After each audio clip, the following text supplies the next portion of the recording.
मला तर काय कळत नाही, म्हणजे मीही बघितली संजय राऊतांची पत्रकार परिषद. ते सांगत होते की 2 काँग्रेसमध्ये भांडण होती, मग आमच्यावर त्यांनी गंभीररित्या चर्चा नाही केली वगैरे वगैरे वगैरे वगैरे. म्हणजे तुम करे तो रासलीला, हम करे तो कॅरेक्टर ढिला, अशा प्रकारची वागणूक बरी नाही संजय राऊतांची. तुम्ही काँग्रेस बरोबर बसायला पाहिजे होता ना, जर तुम्ही महाविकास आघाडीचा भाग होता. तुम्ही भाजप बरोबर कसे गेले मग तिकडे? म्हणजे तुम्ही कराल ते सगळं चालतं योग्य बरोबर. दुसऱ्यांनी केलं की मग इथे येऊन राजू पाटील भाजपला विकले गेले, हे असं झालंय तसं झालंय, अशा प्रकारे योग्य नाही ना बोलणं.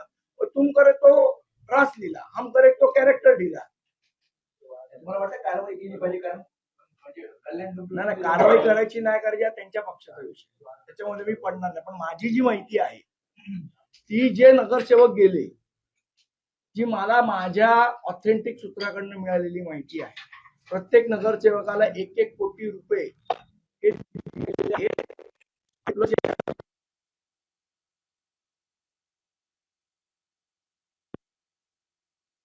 दिला, त्याला 50 लाख रुपये दिले. ही माझी माहिती आणि याच्यावर चौकशी करावी.